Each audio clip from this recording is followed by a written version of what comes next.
So, I think I might have said last week, this talk is about fear and desire.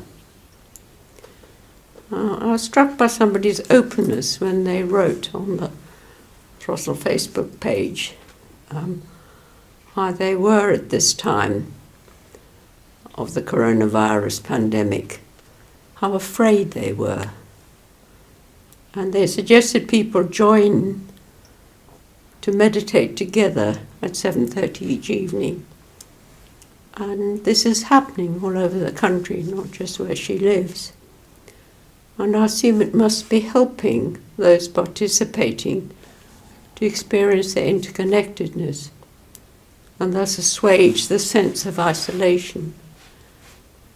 And because the monks at Throssel start the evening sittings at 7:30, so the sense of Sangha or community can be real, even though it's virtual at the same time. Well, to move on to fear and desire, I was considering how fear can, in a sense, lead us by the nose. And I was led to acknowledge my animal nature.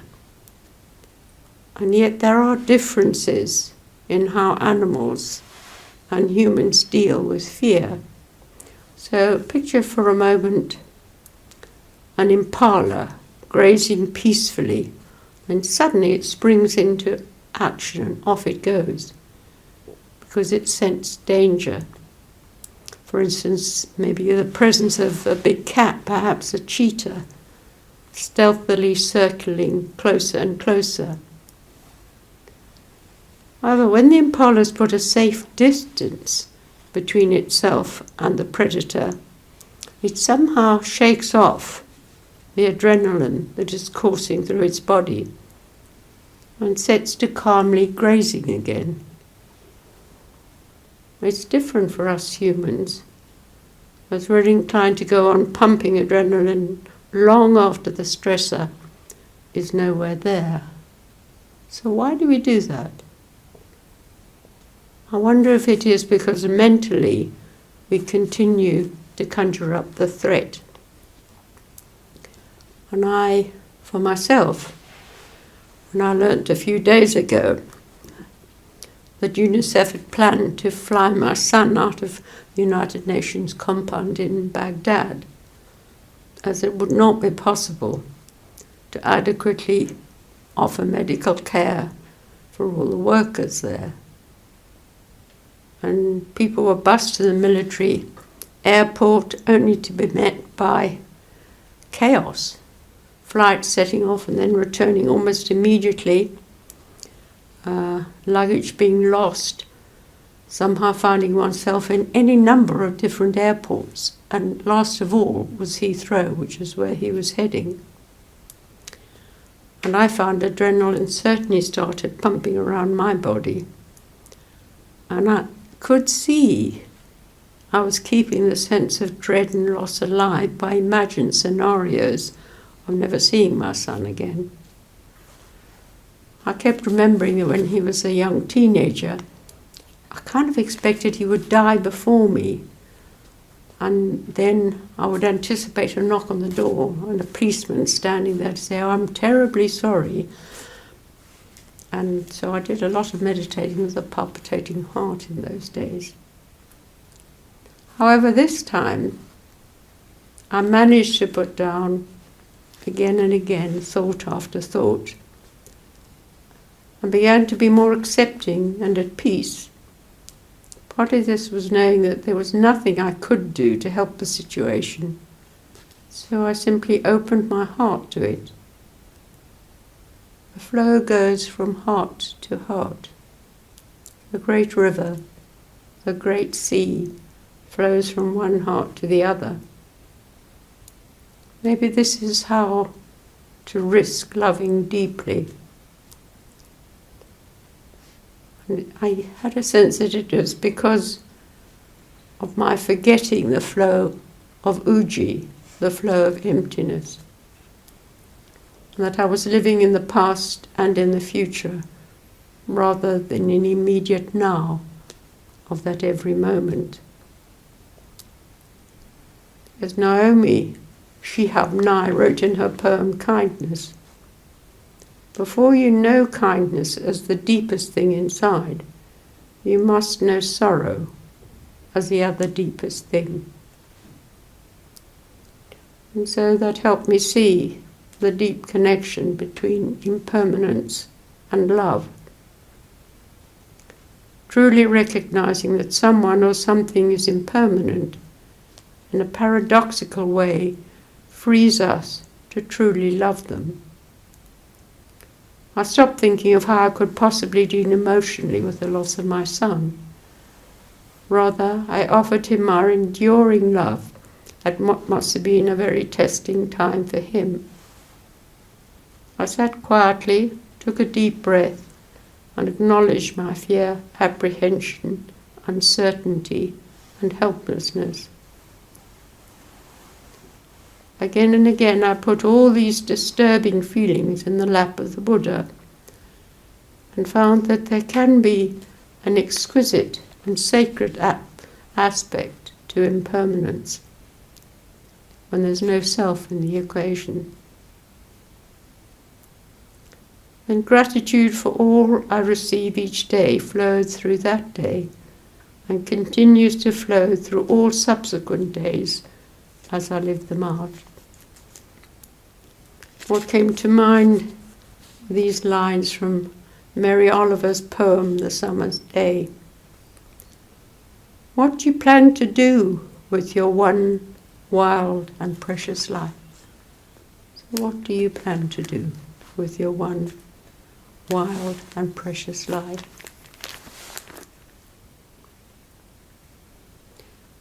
What is love in action? Does it not illuminate the most important thing? Show us what really matters, even when it challenges and disturbs us, even terrifies or enrages us?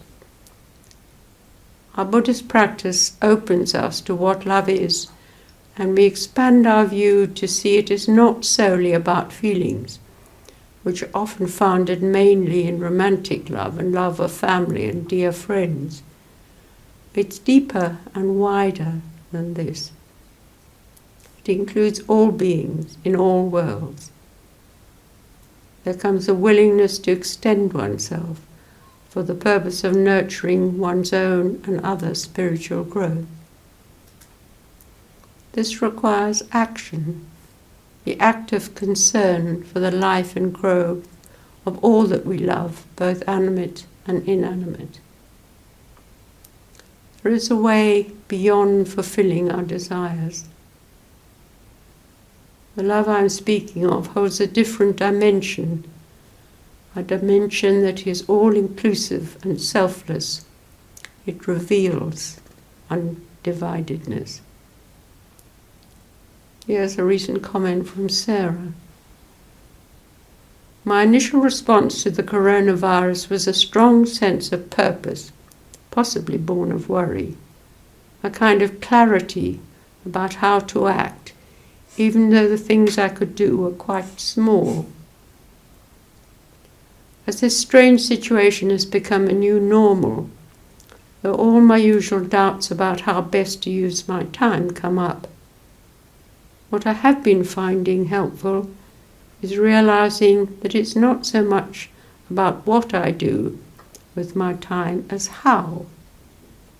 When I look at my actions as if from outside, I always feel I should be doing more. But when I inhabit them, it is different. Life feels more alive. I wonder if this is a difference between times when I make grand and impossible plans in advance and times when I'm imperfectly living out real vows or values within life as it unfolds. What Sarah offers is, to my eyes, another example of how as Buddhists, we have the Sangha refuge in troubled times. Even without physical access to the temple you regularly visit, you may find the way is in you. not somewhere else in space or time.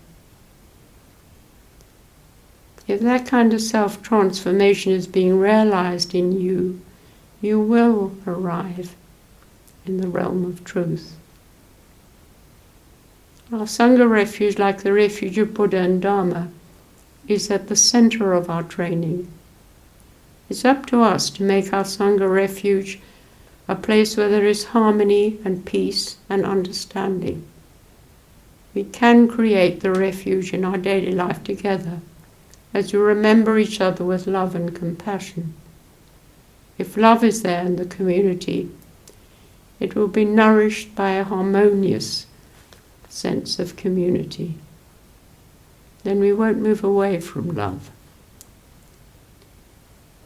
A reason we may lose this is because we are too often looking outside of ourselves, imagining that the object or action of love is out there and not within. And also when we're capable of loving ourselves, we begin to realize there's no separation between self and other. The Buddha, the true teacher, is within us. A good teacher is someone who can help us take the backward step and touch the true teacher within. We learn to stop judging others. We risk connecting with others. We look deeply into what no self is. We stop looking at others' training. Stop assessing their spiritual progress and wondering if it's better than ours or whether we are better than them. And way out may be to say we are all equal in the eyes of the Buddha. However, this cannot be so if we are simply mouthing a phrase, while at the same time not finding it possible to let go of ranking ourselves and others. If we keep putting down such competitiveness, this will eventually no longer be a hindrance to honouring the Sangha. We need to cleanse ourselves of self-cherishing again and again, so that insight into ourselves is kept alive in every moment, in all of our speech, thought and actions. You know only too well, as Dogen said, to study the self is to forget the self.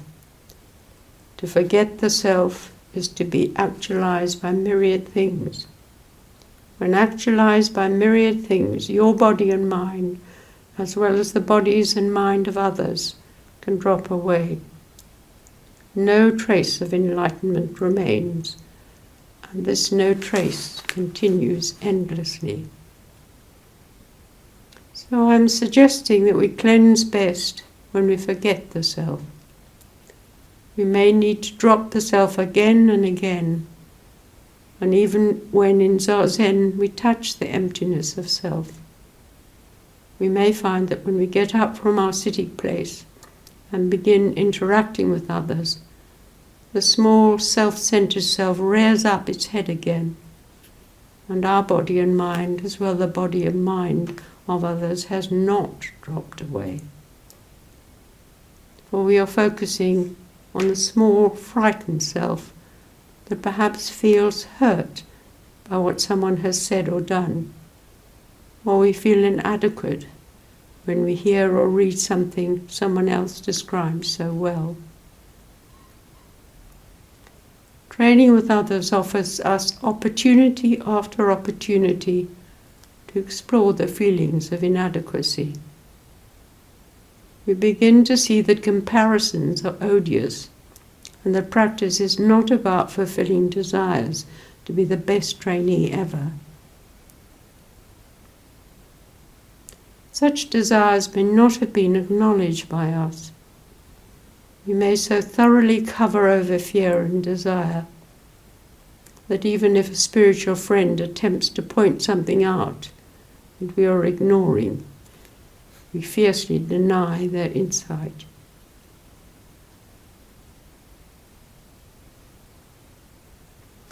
When we look at desire without holding back and with compassion for our habitual ways of defending our tender spots, we see how ridiculous it is to think that when all our desires are satisfied, we will be happy. We do know better than this. We do know that all our desires can never be satisfied, partly because they're continually changing. Might it not be that a lasting joy in living only becomes real for you when you truly feel a oneness with other people and other beings? Then other people's happiness can become our happiness. And then it's no problem that their sadness becomes our sadness. We're all in this together. So when we are really in touch with the reality of our connectedness, then we realize there's nothing to gain and nothing to lose. Everything is coming and going in a natural circulation. And we come to see more clearly that in reality all beings are interdependent. This helps us feel less distressed. If, for instance, we read of yet another disheartening scenario at this time of corona crisis, for instance, if somebody has broken into the home of a nurse and stolen their uniform and the safety equipment put out in readiness for the next shift on the intensive care unit, or that some people are pushing the old and vulnerable out of the orderly queue to get their provisions from the supermarket. Rather, we feel a kind of sadness about humanity. Instead of judging, we feel sad that somebody is so frightened or so greedy and confused that they behave badly. Our hearts go out, for instance, to those living in even more intense situations of domestic abuse due to the lockdown, where two partners are to a greater extent thrown together. And our hearts need to open to both abuser and to abused, and not to judge. Here is an offering from Ashley that's impressive in its openness. The realization or feeling that one has failed at everything one has ever cared about is quite brutally painful. Staying with that and not turning away is not easy. As I sank into the depths of this and let the grief flow through and through, seemingly overwhelming me, I arrived at a unique, unexpected realization. Yes, my life has been one long and ongoing lesson in dukkha. What else would it be if I were following my desires, even my well-intentioned ones, with any expectation of happiness or fulfillment? Writing this, it sounds elementary. And no, it is not new. It's just that pieces just continue to click into place, or rather out of place.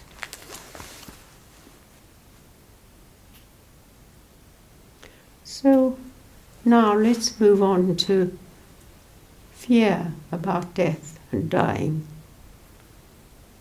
Often I hear people say that what they're afraid of is the process of dying rather than death itself.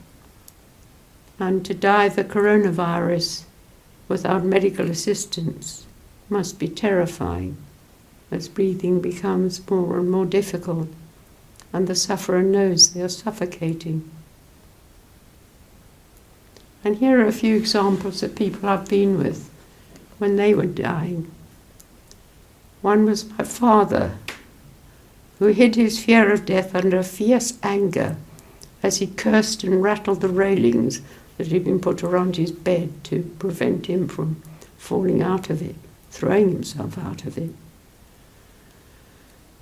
My sister and I spent his last night trying to sleep on the floor of his room, much to the disapproval of the care home staff, who felt it would upset the other inmates if they knew someone in the care home was dying, which frankly I found rather ridiculous, but there you are. Eventually Dad settled and died peacefully. Nonetheless, it wasn't until I was called from his room to take a phone call that he had allowed death to come. I think it's not unusual for somebody to die when there's nobody there to hold them back for whatever reason. My sense, and of course I could be wrong, was that Dad needed privacy to die alone. It was something about dying with dignity and not in front of one of his children. So how can we make the offering of our love to someone who is dying?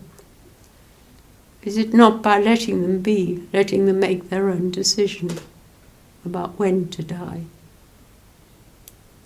This is how it was for the young man David when he knew it was time to go. He knew he had the necessary medical assistance from the palliative care team for this to happen without trauma, and he knew it was up to him to say, "Now, I want to die now, please." He was fearless and welcomed death calmly, with his family surrounding him with their love. And death and dying is certainly not easy, as inevitably there are physical and emotional difficulties along the way. But it can be surrounded by a fear, a fullness and awesomeness in the sense that all is well, and all manner of things will be well within the love of the unborn, undying, unchanging. It can be a time of a clear and abiding connection with the Dharma, with the Buddha. Being with one of our congregation in a hospice, as the immense pain he had endured was over, he could again be in touch with death and welcome it with deep recognition of where he'd always been, in the arms of the Buddha. This was life-changing for me, and I continue to be grateful for the privilege of being with Brian when he died. As if I'd been offered an opportunity to call death from where it lurked behind my shoulder, to stand in front of me. The fear of death evaporated. Mind you, I still wonder how I will manage the process of dying. I give you these examples of how, on the verge of death, people can express in their own individual, graceful way the deep wish to glimpse what is most real. These people invited me into their most vulnerable moments and made it possible for me to get up close and intimate with death. In the process, they taught me how to live. It wasn't yet my time to die. For many people receiving the great gift of accompanying the dying, their own lives become more authentic when they recognize that death can be a doorway leading to the true nature of things. Life and death are interwoven. Death starts at birth, and also true life can start at the time of death. Death, like love, is intimate, and that intimacy is a conduit for the deepest learning. As Rainer Maria Rilke put it, love and death are the great gifts that are given to us. Mostly they are passed on unopened. But life and death are a package deal. You can't actually pull them apart. Without allowing reminders of death to penetrate our lives, we tend to take life for granted, often becoming lost in endless pursuits of self-gratification. The coronavirus has made this less and less likely. With such stark reminders of how fragile all our lives are, we are offered the opportunity to learn not to hold on to life too tightly. Maybe we begin to take ourselves and our ideas a little less seriously. We discover it's easier to let go than we imagined. When we recognize that death comes to everyone, we appreciate that we are all in the same boat, and this helps. None of us will get out of here alive. Thus we can become a bit kinder and gentler with one another. A consequence is that we discover we want to enter our lives more fully and use them in a responsible way.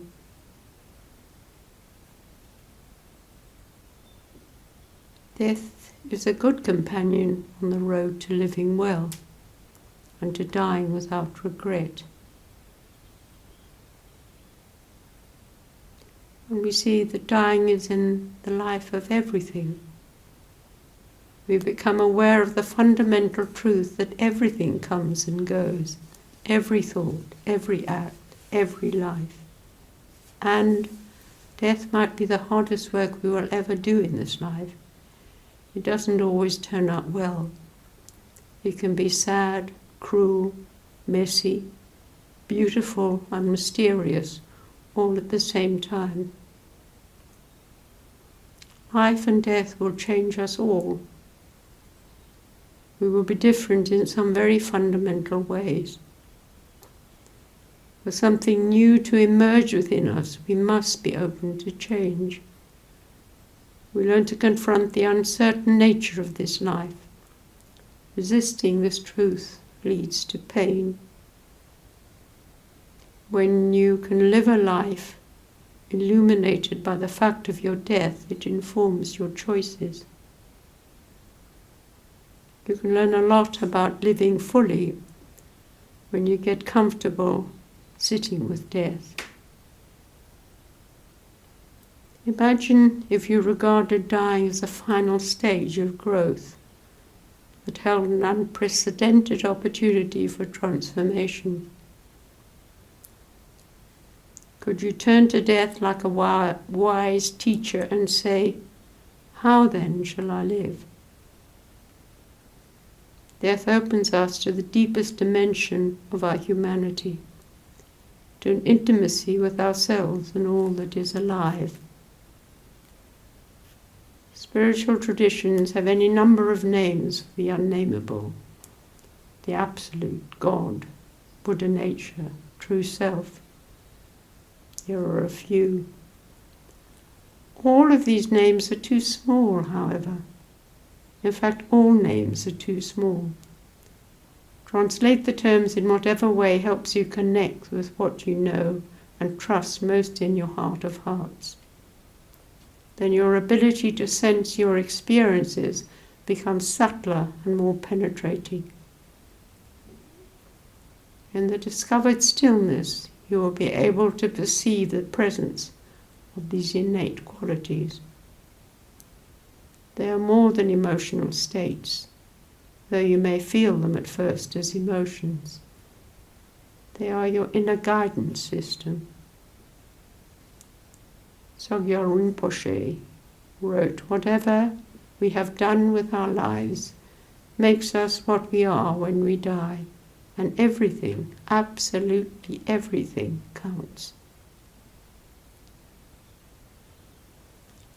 In her translation of Dogen Soji, Life and Death, Reverend Master Jiu writes, "There are no life and death when the Buddha is within them. When there is no Buddha within life and death, we are not deluded by them." And returning to being with Brian when he died, this is how it was. This was the life and death of a Buddha. He had welcomed his imminent death as an exciting opportunity to understand life and death completely. And even the final stages of his life, when the pain became close to unbearable, that would allow Brian to die calmly and at peace, because he was administered the morphine that would allow him to do so. And he listened to the sound of emptiness as I recited the scripture of great wisdom. When we die, we lose nothing. We leave everything behind. What of our fear of a beloved family member or friend dying? What came up for me in relation to my son was awareness of a sorrow to come. Would I be undone by grief? How would I bear it? It helped me to understand that though the fear felt real, it was not true. I came to see grief itself as a Buddha, a way to learn that death is the way it is, and that grieving is the natural response. Grief is an opening to letting go of life and a grieving death, both together at the same time. Then the fear that I will be undone, go mad, give up Buddhist practice entirely, retreat into a safer place where nothing emotional is demanded of me, became laughable, and any strategies of avoidance were ludicrous, as they'd only make things worse. And I cannot avoid the frightening questions such as, will I still be me? Will I find my groundedness and calm composure were shams? It's as if my son were to die before me. People often come to a dignity when they allow themselves to grieve unreservedly, when they bring a compassionate attitude to their fear and anxiety, which goes hand in hand with their pain. I'll end with sections from Seamus Heaney's poem, Field of Vision. I remember the woman who sat for years in a wheelchair, looking straight ahead, out of the window at the sycamore trees unleafing and leafing at the end of the lane. She was steadfast as the big window itself. Her brow was clear as the chrome bits of the chair. She never lamented once, and she never carried a spare ounce of emotional weight. Words move, music moves, only in time. But that which is only living can only die. So next week's our last week, and I want to focus on what Zazen offers us in understanding the Heart Sutra.